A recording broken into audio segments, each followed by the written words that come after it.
I think there was one moment I had made $400 and I hadn't even gotten out of bed. And then like on Saturday I had made 1,000 and it wasn't even 9 a.m. Mm. So, I mean, that's kind of when you know things are working. I think he was anywhere from like 3 to 5K a month before we started. And then I think we've already hit 50K this month. And Mm. my goal is 80, but like we're already halfway through. And I think we're on track to like, we probably won't hit 100K month this month, but like we're not that far off. And so I see a path to being like a seven-figure brand in under a year, which I didn't think was possible. Um, my goal by the end of the year was to make 300,000 in sales, which we should, because I thought, I know we have a 30% gross margin, and I know like comfortably we can pay our bills at 100, we can live, we can save and do vacations at 200, and I would love to make more than that. Like, so I had numbers in my mind, and I thought at least if we hit 300, like that would be 100 to take home pay. Like that would be not close to what I was making in pharma, but like it would show me that there was a light at the end of the tunnel Mm. and I didn't have to go back to work. We're scaling and we haven't even been close to hitting our capacity, like from an operations perspective. Mm. Our products are like pretty ingenious. Like they're so tiny. Like we went on vacation and we could take a box with us and just ship them out of our beach house. Like that's how like Mm. everything that we make, you Yeah. know. So, um, we have a lot of orders from the weekend, but we're going to be caught up with like part-time help, and that's at, 50 orders a day. So I don't think there's any limit to like, I think the limit could be a lot higher. I think we could do 3 million if we really wanted to.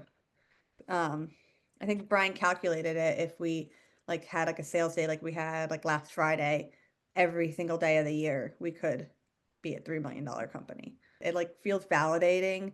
Mm. Um, like I think it's validating to my husband because he was feeling really down, Mm. because he'd been doing this for 8 years and it just didn't, it never happened. And, there's a lot of things that didn't happen that should have been happening. And you can like point fingers all day long. And, he wasn't focusing on sales and marketing. Like it was, he's a product person, just like most entrepreneurs.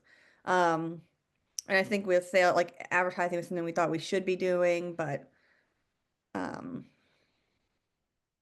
I don't think we realized like the impact that Facebook ads could have. Like I think we underestimated how that you could just use like Facebook ads to scale a company to millions of dollars and Mm. only use Facebook ads. I think a lot of people feel that way.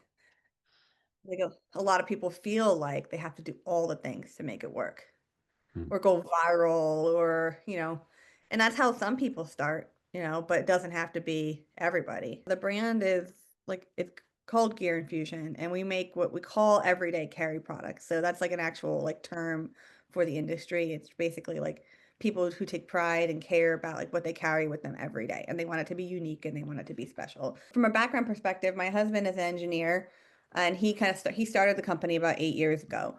And it was kind of always his dream to like invent his own products and have his own company. And it was just kind of moving along slowly. We'd have good years where he launched a new product on like an Indiegogo or Kickstarter, but there was never any consistency in how he ran it. So then it would just kind of taper off until the next product. Um, and so that's kind of where we were at.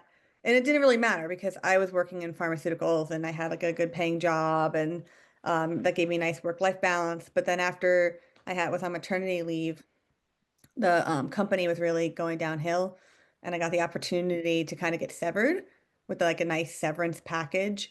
And while I was on my maternity leave, I also started helping him out. And I was like, this is actually fun. I would love to be able to stay home with the kids more and be around.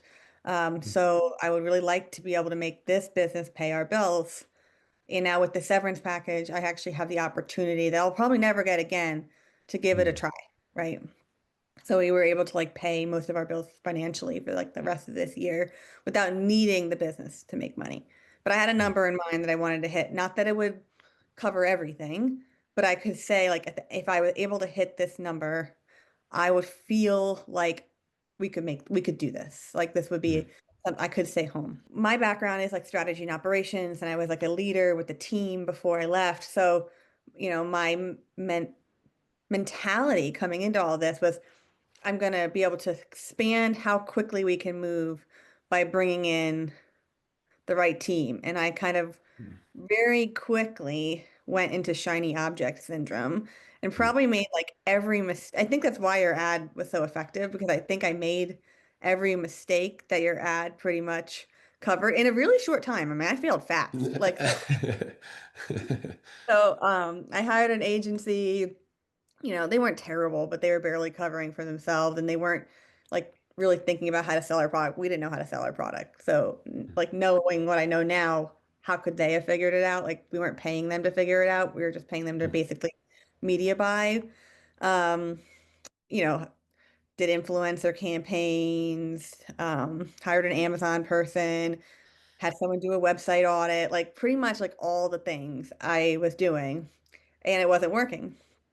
Um, like, I mean, we were getting incremental improvement, but like nothing. And so, like 3 months in or so, I found you guys, and that's when I decided to like go all in. The free training that you guys gave me, like, I learned probably more in that hour of what I was doing wrong and what I should be doing than I probably had learned in all the free YouTube crap out there, like that overwhelms you, right? mm, And I think what I wanted was what there's just there's an overwhelming amount of resources available for mm, entrepreneurs. And there's a million and one different people teaching a million and one different ways.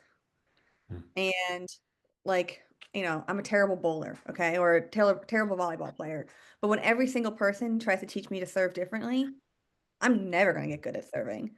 mm, So what I was looking for was like an approach that made logical sense to me that I could just follow. It was exactly what I needed. Like I needed a step-by-step approach to almost like demystify the thing that I felt I didn't know how to do. What's like extremely fun for me is like, or maybe most rewarding was trying to get us back on track after both ways. One was keeping us profitable while on back order.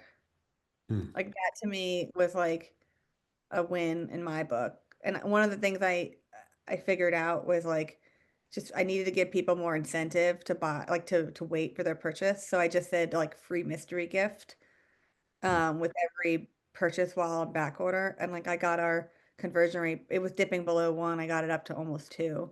And when and previously we'd done three. So like it was able to do that. And like I was able to increase our average order value because I just noticed that people were ordering two or three knives at one time. So I got like photos done of showing it in different places, like on your toolbox and on your fridge. And we offered like bundle discounts, and now we sell more bundles than we like our average order value is at almost 100, and we started out at 50. So I mm, think it's like those like intuitively finding ways to like increase money, like change like just changing what's on our add-on. Like I changed our pop-up to like the two-step pop-up yeah. and added like increased our opt-in rate by over 1%. Like it's just that kind of stuff. The methodology that you Mm, guys use just makes a lot of sense. And it made sense to me in from the beginning. It still makes sense to me now, right? You focus on like first of all figuring out how to sell your product profitably, like the mm, financial aspects of it. Like what do I need to hit? And then actually like really, really thinking, how do I put my best foot forward when I start these ads, right? Because I find that a lot of people who, especially like now I'm in this entrepreneur group and I hear people all day long like just throw up an ad or I want to launch an e-commerce store. It will be so easy. I was like, you have to be able to cut through the noise and you have to, mm, then it has to be like when you're not like when you're a nobody.